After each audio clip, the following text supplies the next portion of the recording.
హర హర మహాదేవ.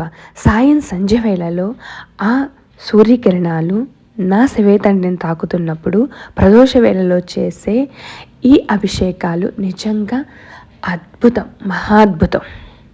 మీకు ఈ విషయం తెలుసా? వార్షిక ఆదాయం 5 లక్షల కన్నా తక్కువగా ఉన్న టెంపుల్స్ని ఎండోర్మెంట్ పరిధిలో నుంచి తొలగించేసింది. ఇటీవలే సుప్రీంకోర్టులో తీర్పిచ్చారు. ఎండోర్మెంట్ పరిధిలో ఉన్నటువంటి అన్ని టెంపుల్స్ నుంచి వచ్చే ఆదాయాన్ని హిందువులకి కాకుండా అన్య మతాలకు అంటే చర్చిలకి, మసీదులకి చాలామంది దుర్వినియోగం జరిగింది. సో చిలుకూరు లాంటి కొన్ని టెంపుల్స్లో అక్కడ అర్చకులు హుండీలను తీసివేసి మా టెంపుల్స్ ఎండోర్మెంట్ పరిధిలోకి రావు, మాకు ఆదాయం లేవు అని కొన్ని నిర్ణయాలు తీసుకున్నాయి. అలానే మనం టెంపుల్స్కి వెళ్ళినప్పుడు హుండీలో మనీ వేయొద్దు, వీలైతే అర్చకులకు ఇవ్వండి, లేకుంటే గుడి మెట్ల మీద ఉన్నటువంటి భిక్షకులకి చక్కగా కడుపు నిండా భోజనం పెట్టించండి. ఒక్కసారి శివేతండ్రిని చూడండి, ఆహా 2 కళ్ళు సరిపోవట్లేదు కదా.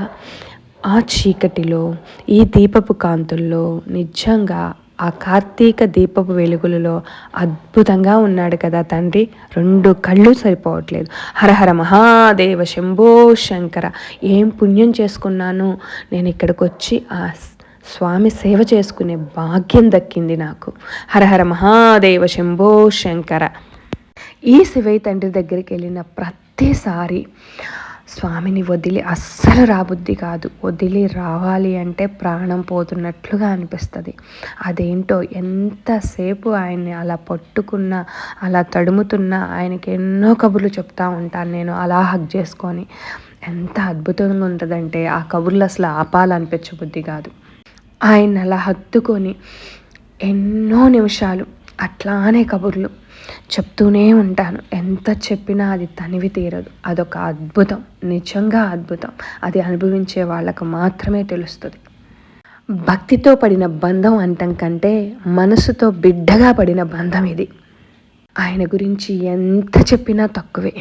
అరగంటైనా గంటైనా అలా ఆయనతో కబుర్లు చెప్పుకుంటా ఏదో ఒక మనిషికి, ఒక స్నేహితుడికి, ఒక తండ్రికి, ఒక అన్నకి చెప్పుకున్నట్లుగా ఎంత చెప్పినా తనివి తీరదు. నిజం చెప్పాలి అంటే ఆయన్ని వదిలి రావటానికి ప్రాణం అస్సలు ఊరుకోదు.